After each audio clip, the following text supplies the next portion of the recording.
To best grasp the political determinants of health, let's examine a hypothetical example that combines experiences of real people in urban and rural communities. Imagine a 19-year-old woman, we'll call her Jessica.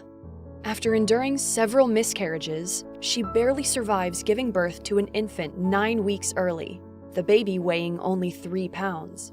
Her son is placed in the neonatal intensive care unit, the blood from his umbilical cord revealing over 200 toxins. Where did the system fail Jessica and her baby? How and why did these results occur? 3 years earlier, Jessica had left her parents' house.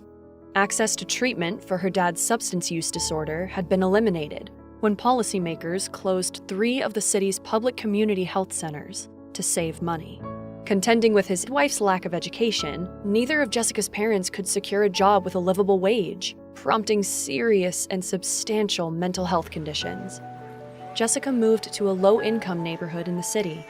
She never knew of the extent of how the appalling conditions of her neighborhood were politically determined. For example, determined to keep housing segregation in place, politicians expended very few resources to build sidewalks, parks, or recreational facilities. Healthcare providers refused to operate in Jessica's community due to poor reimbursement rates for Medicaid. Because they resisted creating bus routes, lawmakers dissuaded grocery stores from operating in the community, preventing residents' access to fresh fruit, vegetables, and meat. Simultaneously, policymakers altered zoning laws to permit development of a dump site and a chemical plant, switching the community's water source from a clean river 10 miles away to a nearby polluted river to save money. This water was used to drink, bathe, and wash clothes.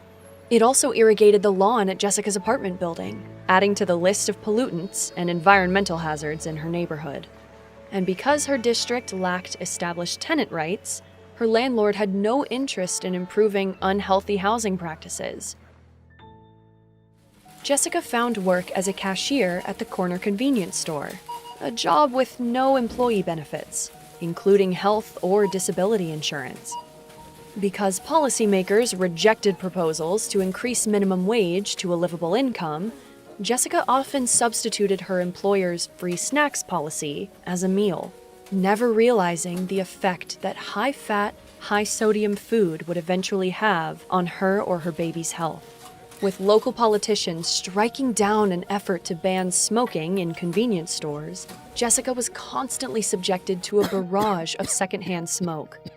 And when she discovered she was pregnant, no attempt at receiving health insurance coverage was successful.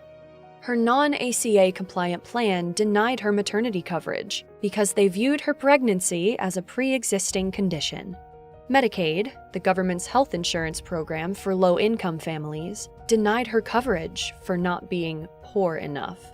After finding a ride to the free clinic, Jessica waited more than half a day to be seen by a second-rate physician, a doctor who was condescending and offensive.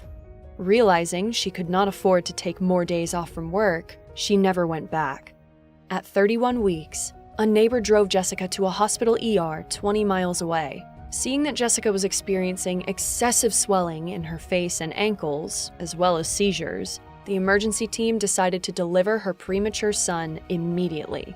Due to complications, her newborn son was sent to the neonatal intensive care unit.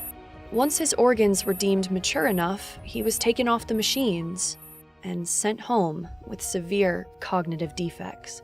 And in their apartment, Jessica and the baby were exposed to mildew and cockroaches, causing her son to develop respiratory problems.